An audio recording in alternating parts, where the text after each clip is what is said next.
ಇನ್ನು ಮತ್ತೊಂದು ಕಡೆ ದೆಹಲಿಯಲ್ಲಿ ಸಿದ್ದು ಡಿಕೆ ಇಬ್ಬರನ್ನೂ ಕೂಡ ಭೇಟಿ ಮಾಡ್ತೇನೆ. ದೆಹಲಿಯಲ್ಲಿ ಕಾಂಗ್ರೆಸ್ ಶಾಸಕ ಲಕ್ಷ್ಮಣ್ ಸವದಿ ಈ ಬಗ್ಗೆ ಹೇಳಿಕೆ ನೀಡಿದ್ದಾರೆ. ಪಕ್ಷ ಬದಲಿಸುವಾಗ ನೀಡಿದ ಭರವಸೆ ಬಗ್ಗೆ ಚರ್ಚೆ ಮಾಡಲ್ಲ. ಬೆಳಗಾವಿ ದೊಡ್ಡ ಜಿಲ್ಲೆ, ಹೀಗಾಗಿ ಭಾರಿ ಪೈಪೋಟಿ ಇದೆ.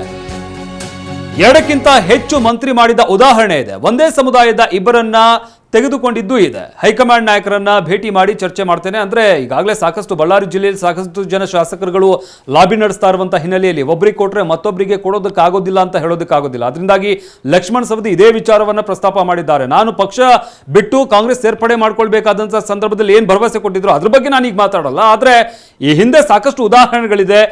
ಒಂದೇ ಜಿಲ್ಲೆಗೆ 2-3 ಸಚಿವ ಸ್ಥಾನ ಕೊಟ್ಟಿರುವಂಥದ್ದು, ಒಂದೇ ಸಮುದಾಯಕ್ಕೆ 2-3 ಸಚಿವ ಸ್ಥಾನವನ್ನು ಕೊಟ್ಟಿರುವಂಥದ್ದು, ಈ ರೀತಿಯಾದಂಥ ಉದಾಹರಣೆಗಳಿದೆ. ಅದರಿಂದಾಗಿ ಹೈಕಮಾಂಡ್ ನಾಯಕರನ್ನ ಭೇಟಿ ಮಾಡ್ತೀನಿ, ಹಾಗೆ ಡಿಕೆಶಿ ಸಿದ್ದರಾಮಯ್ಯ ಇಬ್ಬರನ್ನೂ ಕೂಡ ಭೇಟಿ ಮಾಡ್ತೀನಿ ಅಂತ ಹೇಳಿದ್ದಾರೆ. ಇನ್ನೂ ಯಾರಿಗೆ ಭೇಟಿ ಆಗಿಲ್ಲ. ಈಗ ರಾತ್ರಿ ಮುಖ್ಯಮಂತ್ರಿಗಳು ಮಾಜಿ ಮುಖ್ಯಮಂತ್ರಿಗಳು ಬಂದಿದ್ದಾರೆ. 10-10:30 ನಾವು ಭೇಟಿ ಆಗ್ತೀವಿ. ಇಬ್ಬರು ನಾಯಕರಿಗೂ ಭೇಟಿ ಆಗ್ತೀವಿ. ಭೇಟಿಯಾಗಿ ಅಷ್ಟೇ. ಈಗ ನಿಮ್ಗೆ ಹಿಂದೆ ಅಶ್ಯೂರೆನ್ಸ್ ಮಾಡಿತ್ತು ಅಂತ ಹೇಳ್ತಿದ್ದಾರೆ, ನೀವು ಪಾರ್ಟಿ ಚೇಂಜ್ ಮಾಡೋ ಸಂದರ್ಭದಲ್ಲಿ ನಿಮ್ಮನ್ನು ಮಾಡ್ತಾರೆ ಅಂತ. ಲಾಸ್ಟ್ ಟೈಮೇ ಆಗಬೇಕಾಗಿತ್ತು ಅನ್ನೋಂಥದ್ದು ಕೂಡ ಒಂದು ಚರ್ಚೆ ಇತ್ತು, ಆಗಿರಲಿಲ್ಲ. ಈ ಬಾರಿ ನಿರೀಕ್ಷೆ ಜಾಸ್ತಿ ಇದೆ. ಅವೆಲ್ಲ ಗುಟ್ಟಿನ ಕೆಲವೊಂದು ಸಂಗತಿಗಳು ಹೊರಗಡೆ ಹಾಕಿ ಹೇಳೋಕ್ಕಾಗಲ್ಲ. ನೋಡೋಣ.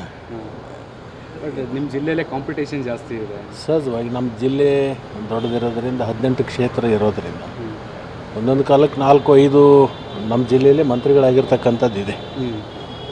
ಜನತಾದಳದ ಸಂದರ್ಭದಲ್ಲಿ ಅದು ಕೂಡ 4-5 ಸ್ಥಾನಗಳನ್ನು ಸಿಕ್ಕಿರ್ತಕ್ಕಂಥದ್ದಿದೆ. ತಪ್ಪೇನಿಲ್ಲ, 3-4 ಜನ ಕೇಳೋದು ತಪ್ಪೇನಿದೆ. ಅಲ್ಲ, ಒಂದೇ ಸಮುದಾಯದಿಂದ ಇಬ್ಬರು ಇದ್ದೀರಿ, ಅದಕ್ಕೆ. ಆವಾಗ ಒಂದು ಸಮುದಾಯದವರನ್ನೇ 4-5 ಜನ ಆಗಿದ್ದಾರೆ. ಕೌಸಲ್ಗಿ ಅವರಾಗಿದ್ದರು, ಲೀಲಾದೇವಿ ಪ್ರಸಾದ್ ಆಗಿದ್ದರು, ಉಮೇಶ್ ಕತ್ತೆ ಆಗಿದ್ದರು, AB ಪಾಟೀಲ್ರಾಗಿದ್ದರು. ಎಷ್ಟು ಜನ ಆಗಿದ್ರು? 4-5 ಜನ ಆಗಿದ್ದಾರಲ್ಲ. ಸಮುದಾಯಕ್ಕಿಂತಲೂ ದೊಡ್ಡ ಜಿಲ್ಲೆ ಇರೋದರಿಂದ ಹೆಚ್ಚಿನ ಸ್ಥಾನ ಸಿಗಬೇಕು ಅನ್ನೋ ಅಪೇಕ್ಷೆ ಎಲ್ಲರೂ ಇರುತ್ತೆ.